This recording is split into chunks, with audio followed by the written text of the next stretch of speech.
Namaste, my dear yogis and guests of my channel. I'm Lisa Grail. Welcome to my spiritual home.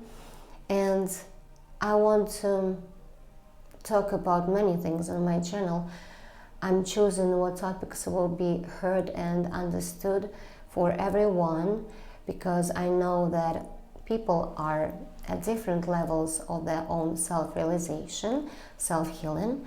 So in this video, which I called the stumbling blocks on spiritual path, I would like to share with you what you can avoid, where you can not stuck for years if you really want to spiritually develop and at the same time combine your spirituality with material world in which our body exists. Little spoiler, if we are denying materia, there is no spiritual growth as well. It's illusion. So, at my stage of self-realization, I realized the two paths for majority of people who really want to awaken.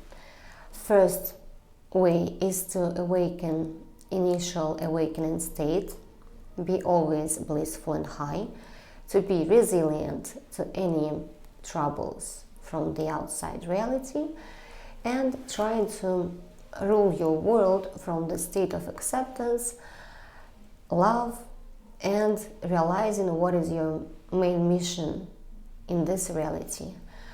If we are talking about the body, we have very good health, we don't have so much diseases, but if we're not developing further, we might meet very normal conditions when we leave our body, when it's aged and have some ultimate disease, we accepting even our death and going again for reincarnation.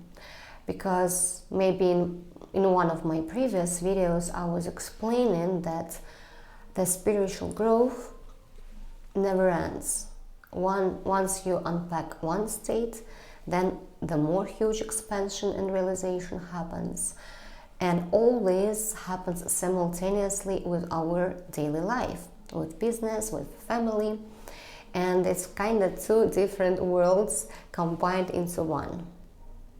So we combining this duality, subtle plane and material realm.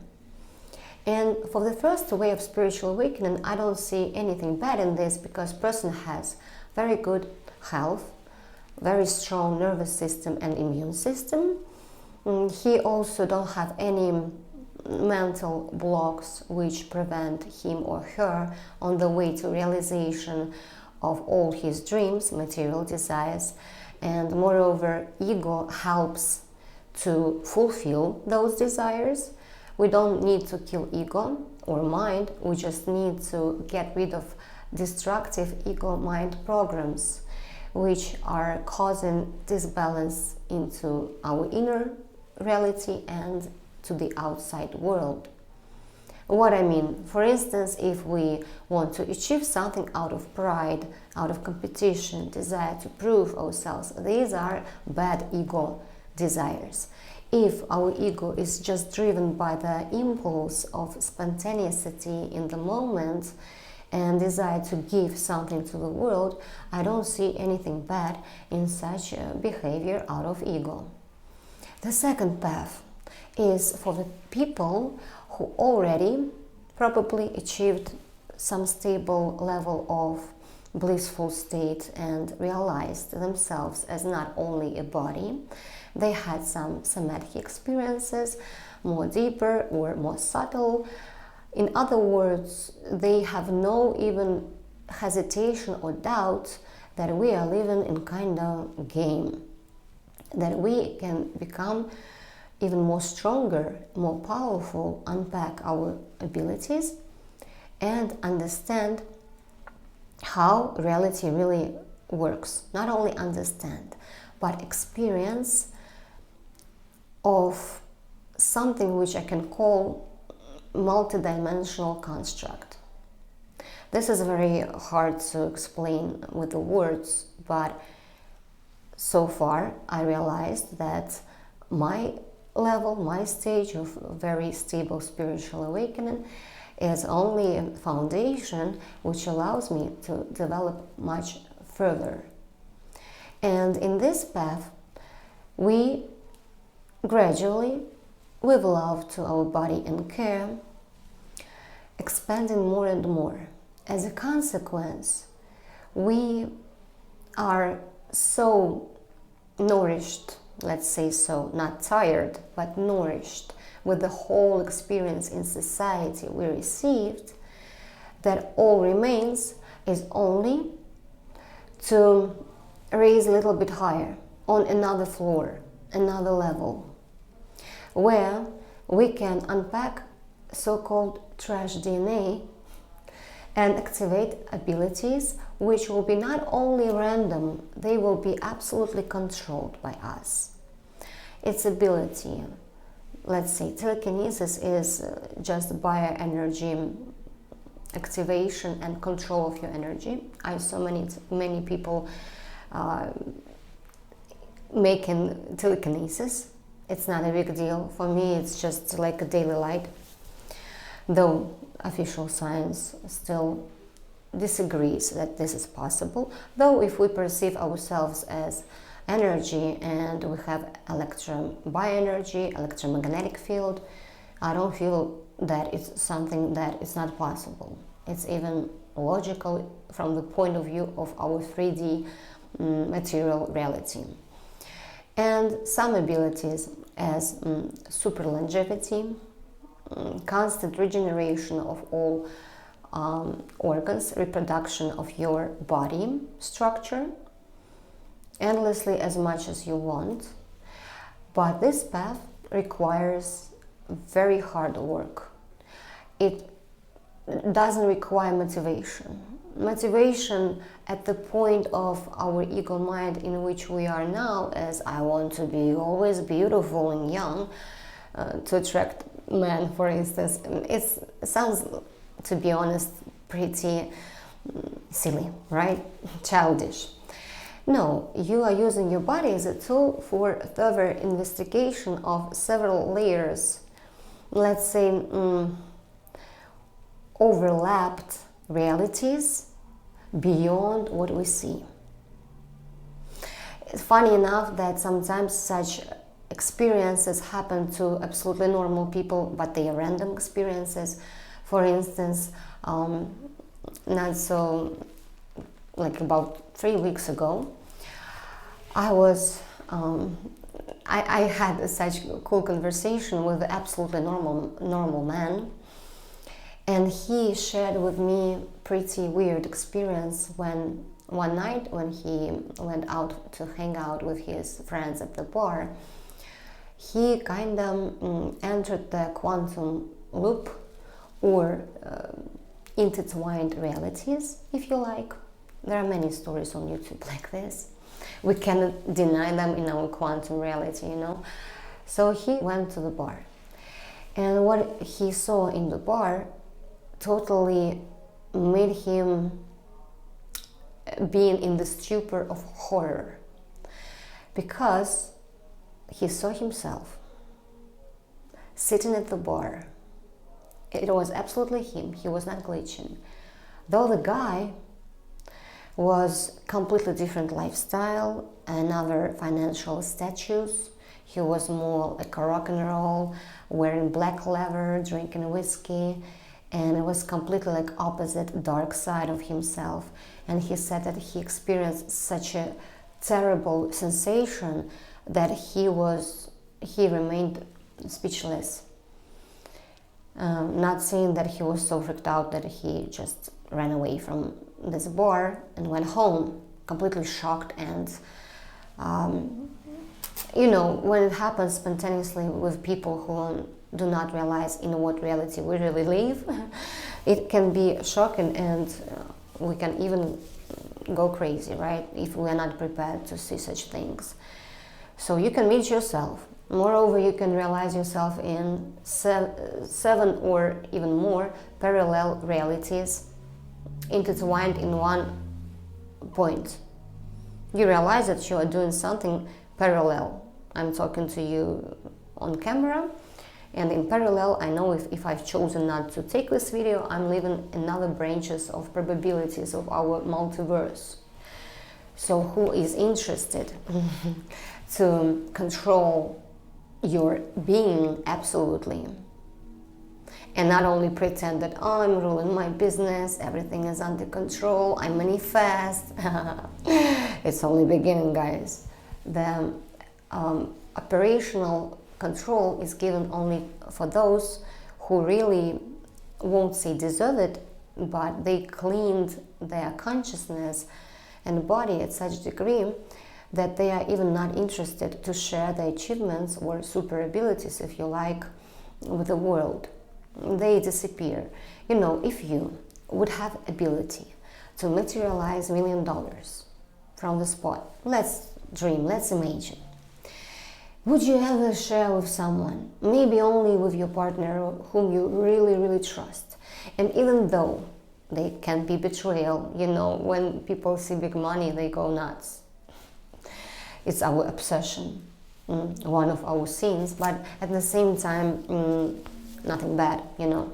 So if you, for instance, experienced teleportation, even spontaneously, even at the small spot, even like you don't know how you found yourself so quickly reached the point where your meeting take place, for instance, and you're just amazed how it happened. Like, 5 minutes though the road should take me 20 minutes. It's teleportation. But after these experiences, we usually, with the mind, saying ourselves, it's not possible, I'm glitching. So our mind and its rigid construct cannot allow us to believe in miracles. Though, to be honest, as long as I remember myself, I was a dreamer.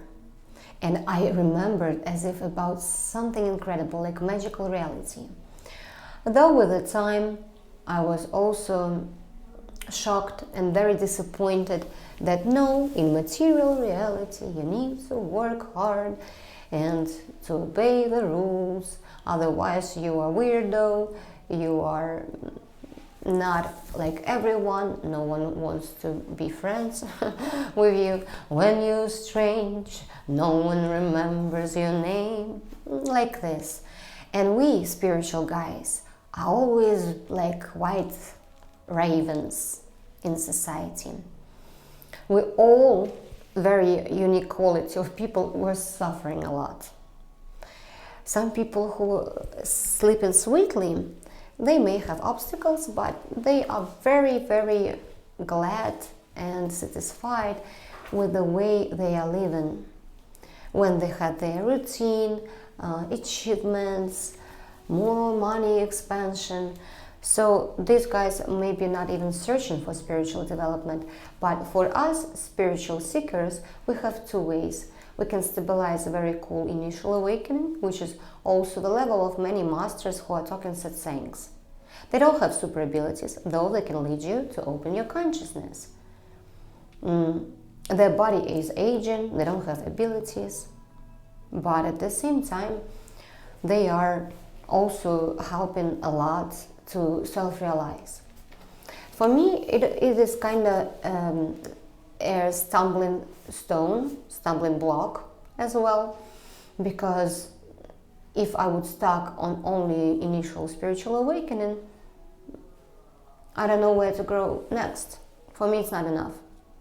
I'm always searching for more and more things to improve, to investigate, and this is my main quality, that I'm always changing and I'm always developing. Okay, let's point out several points which are very important not to stuck at some of our stages. First point, I would say it's endless self-healing. I mean, it's not bad to self-heal, because we have the baggage of such a huge, enormous, sometimes traumas since childhood or even past lives in our body, that we need to release those suppressed emotions, aggression, resentment, to forgive our offender, to forgive our mother, father, brother, And the problem here is that we always look into the past. You know, the person who stuck in his past will easily develop dementia. It's a fact. It's a neurophysiological fact. So nostalgia about the past. Oh, I remember there were days. This all leads to stagnation, entropy, and symmetry. So I highly recommend you at this concrete point of your time when you watching this video, try less and less look back to the past. There is nothing there, believe me. You cannot change your past, and if you will be reproducing again and again the same traumas, your body will think that this trauma is happening right now, and you will be poisoning yourself with cortisol and over again. The main conclusion here is realization. Even logical, rationalized concept about I am the creator of this reality. And if I created some mess, it's only because I was not realizing the mechanism of creating my reality.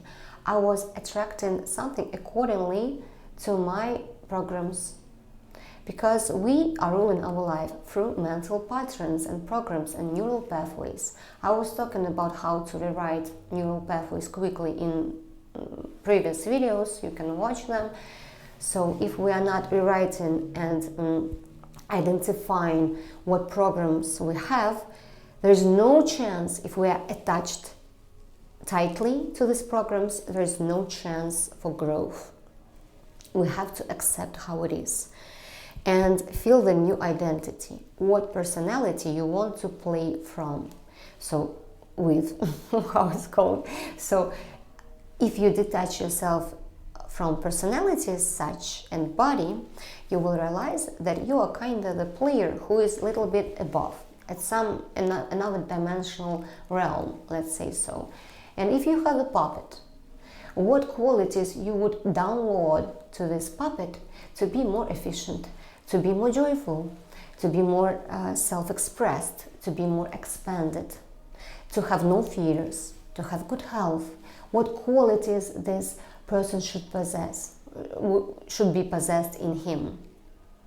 For instance, if you react with resentment on something, ask yourself, would for some play, how it's called, something which you, for instance, admire, would he react like me now with resentment?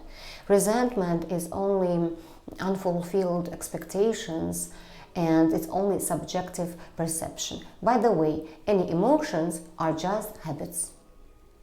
It's shocking information. I heard it from a very good psychologist with like 40 years of practice. He made conclusion after 40 years of practice that all our emotions are only behavioral patterns of reactions, and we are in total control of them. We can choose to react differently. If we react differently, we receive a different outcome. It's a very logical scheme. If you write down all that still prevents you from being self-confident, to allow yourself to have, to, for instance, be more fearless, to like leave your procrastination and start doing some business. If you write down all these things, you should feel new identity as if comes into your body. You still see that this identity is only artificial personality from which you will be playing further on in your life because it's just more comfortable. But at the same time, you need to know how you should react in situations like this. And if you train in reality, there will be a lot of checks from reality. There will be triggers. Triggers is a very annoying thing. And unless you release trigger absolutely with neutral state of mind, trigger will be chasing you all the time. If you react on cars, traffic, and like yelling at drivers, being very tensed and annoyed, if you cannot relax standing at a traffic jam, it will be reproducing itself over and over again. And you may say, it's just my city, we have problems on the road, but believe me, quantum reality will give you such a layer of your own subjective perceived reality where you will be always driving smoothly without any traffic jams. You should trust and check this out. With this restriction, which our mind says it's impossible because this is life, everyone lives like this, we cannot grow spiritually. For me, spiritual growth is when we learn how to operate our body, our reality, and all our subtle bodies, ideally, and our energy.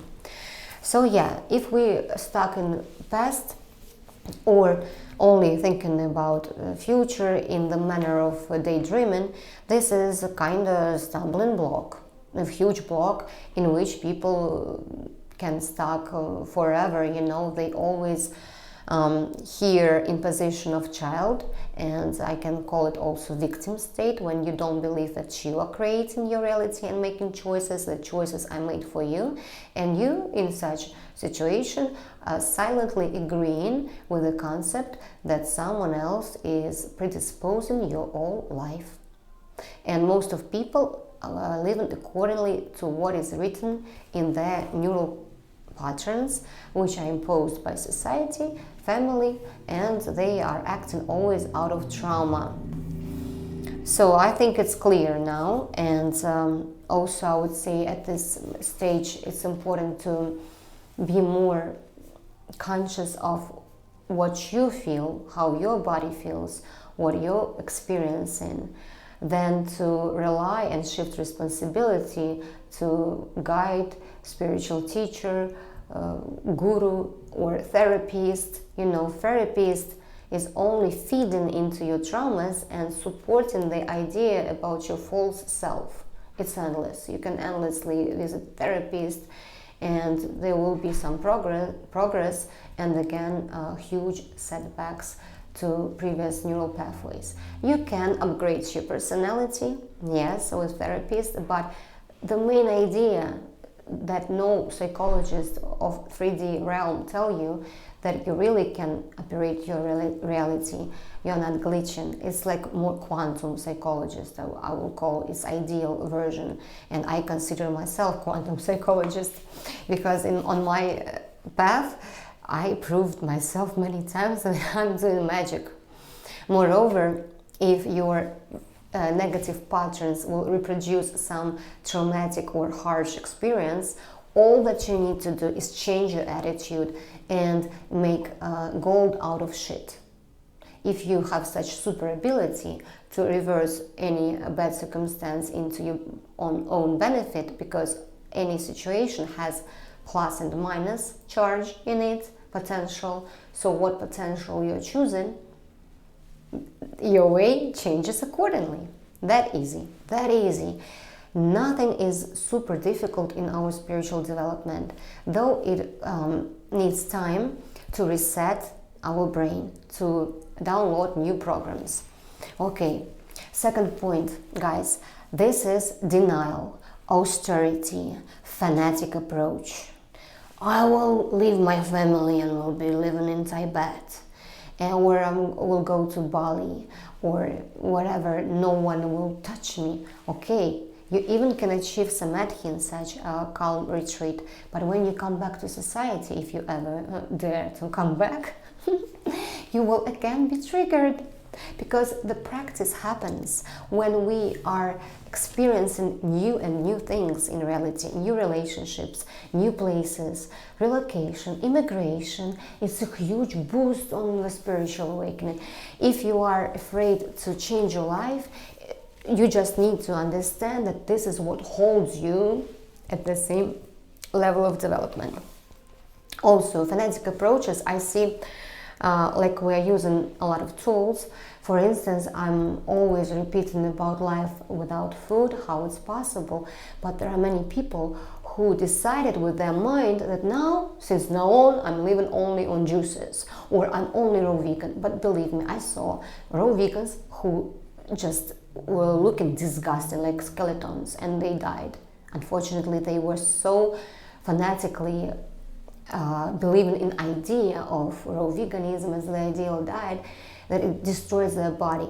They didn't know that they need to cleanse their body first and make smooth transition to make your body produce all nutrients themselves. The whole idea of herbal detox, which I'm always imposing people, I'm sorry, but I will not be tired repeating. We have cluttered liver, gallbladder, we have malfunctions of kidneys. There are no healthy people who are eating food on the planet. Even if it's super clean food, they still can have some disbalance.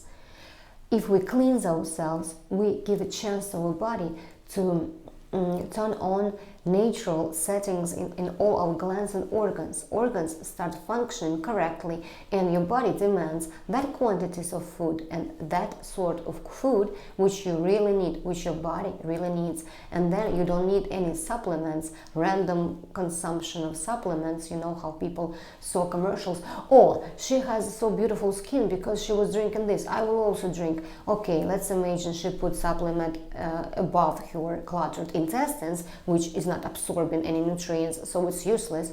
We need to cleanse our intestines smoothly. Herbal detox is the ideal form of self-healing in our daily life tempo.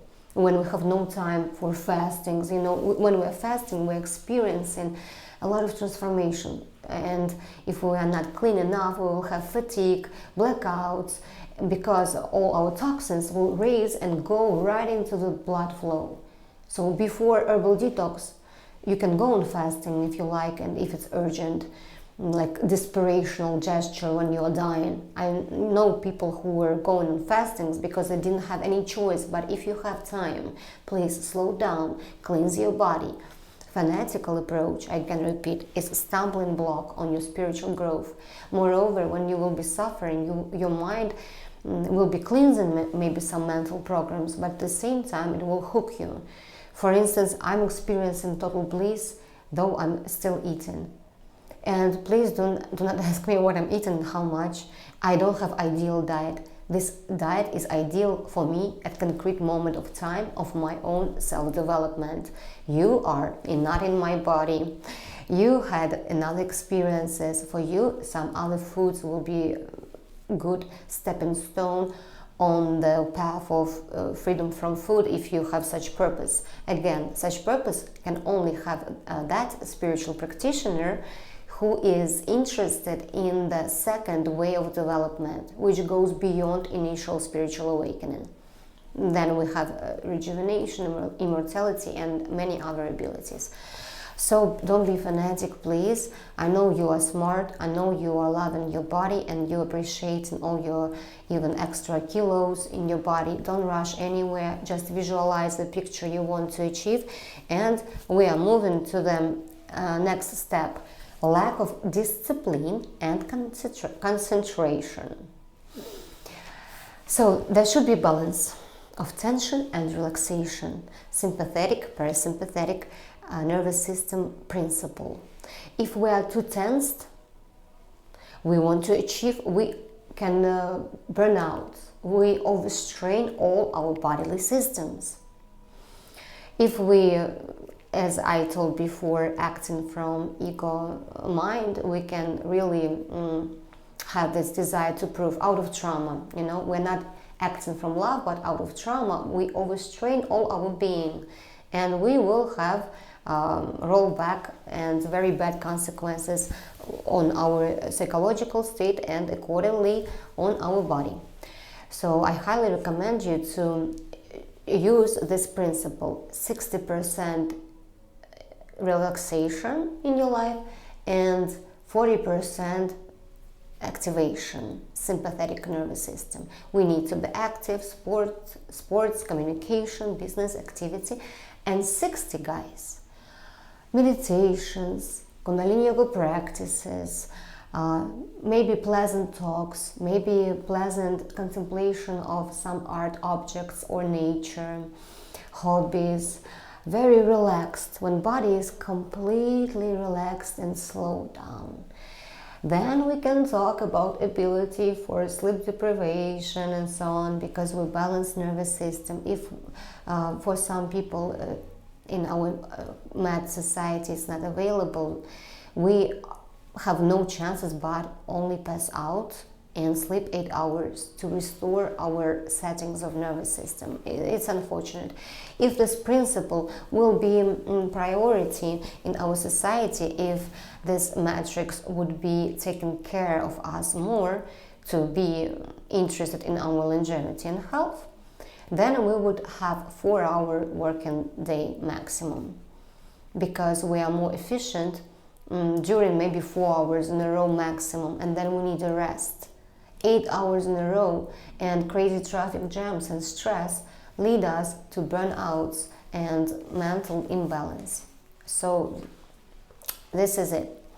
Okay, so balance. Please follow the balance. Tension, relaxation.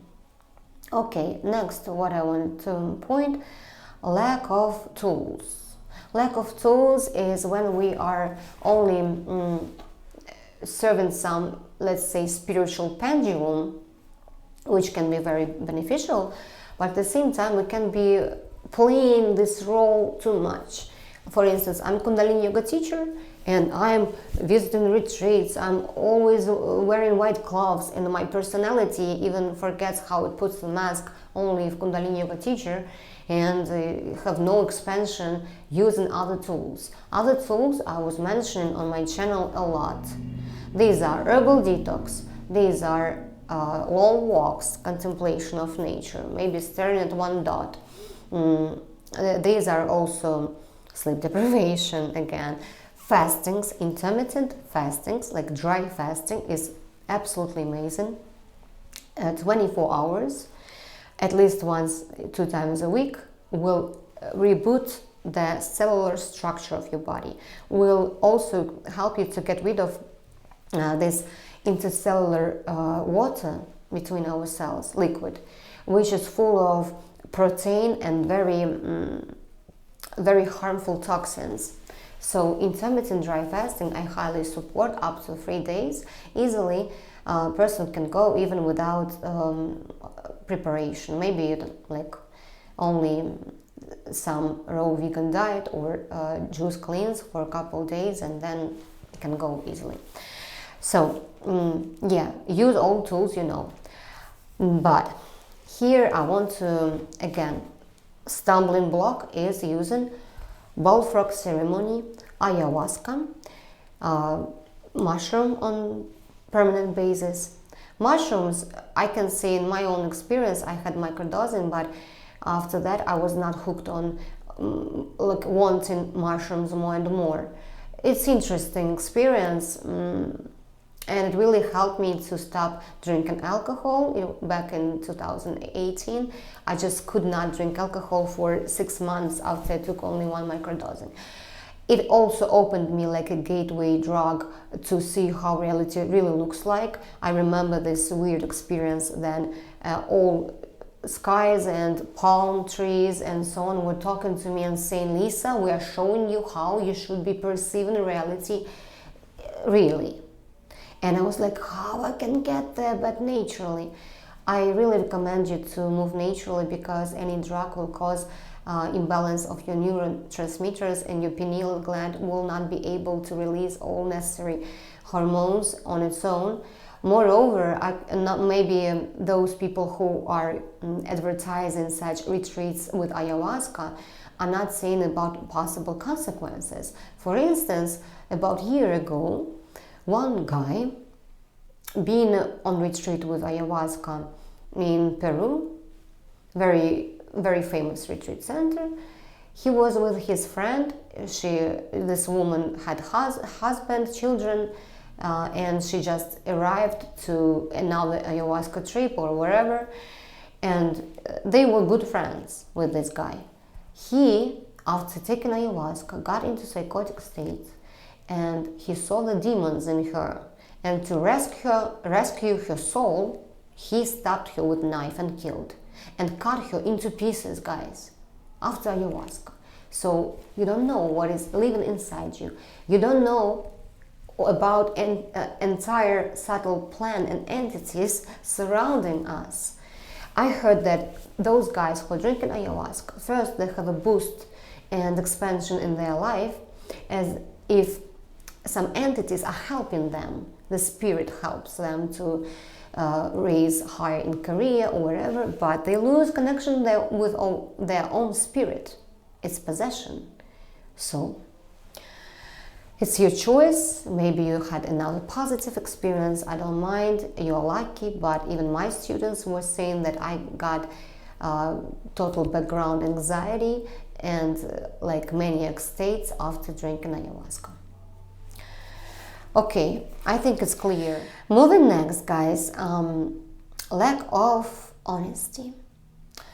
Lack of honesty is when we don't want to look inside our demons, our dark sides, when we cannot agree with some bugs or how we treat other people, or for instance, when we really want to experience something nasty for one reason, but we need just this experience, but we deny this because we think that if we will do this, it will be not kind or not pure, not saint. You know what I mean?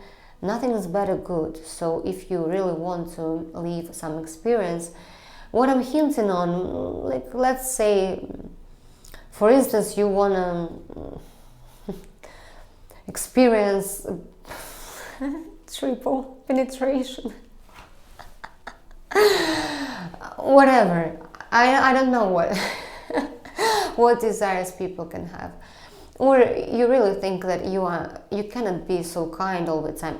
Let's little bit reverse this thing, not to make people think that I like a bit BDSM or something.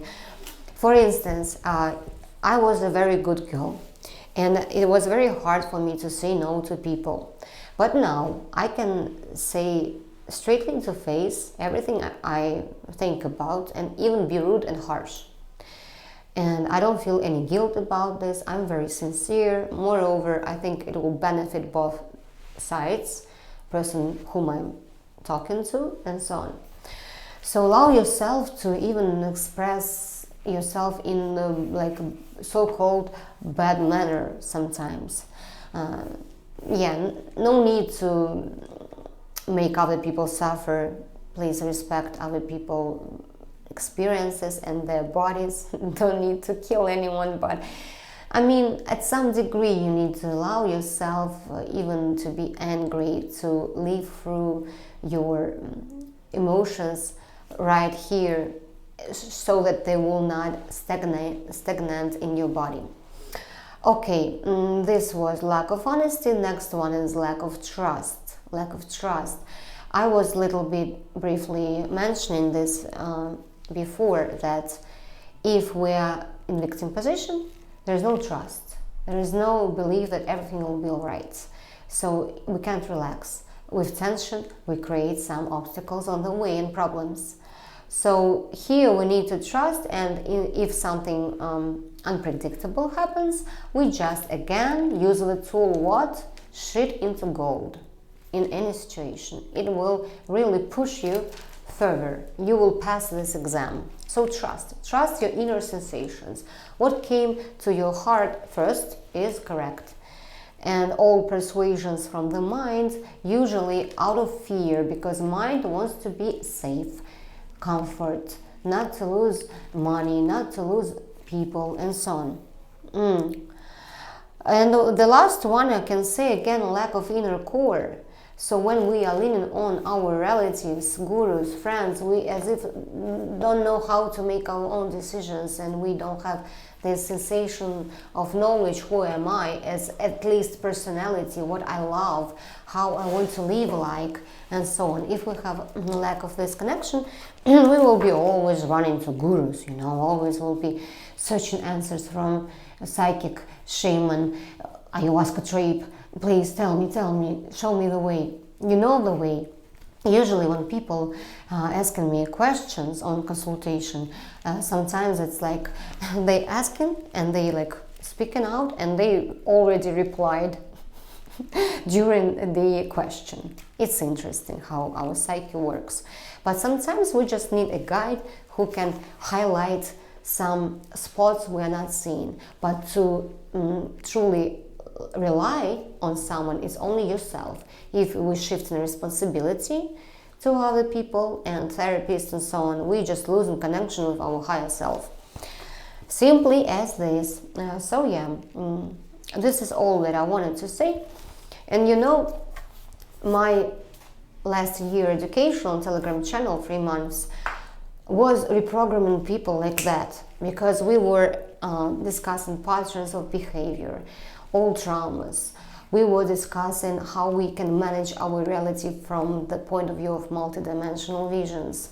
We were again passing through the separation and detachment in good manner from all that we see, because separation in psychology is very important state on the way to maturity. If we still belong into our family as independency style, like I'm very attached to my mother, for instance, and her devices, I'm living at the same apartment with her all my life, this is not separation. Separation is honor and very good relationships with all your relatives, but at the same time serving only your genuine path. So separation is very important. Moreover, on education, we were discussing all these topics which I was a little bit mentioning here about the abilities of the body. A lot of about sleep deprivation and how it manifests our reality and attracts opportunities and money, and also how we can live without food and how to keep our body rejuvenating constantly. So if you're interested to read this material, it's 55 hours of lectures, audio files, a lot of insights, revelations which I was downloading constantly during education, and books, 2 Kundalini courses for free inside this group, many things. If you're interested, please write me an email and I will give you 3 options. One is more expensive, another is cheaper, and the third one is $150 for 3 months of total access to this group. Love you all, stay true and kind, the rest things never mind. Sat Nam. Subscribe to my channel and share this video if you want my channel to grow and me to film more videos like this for you.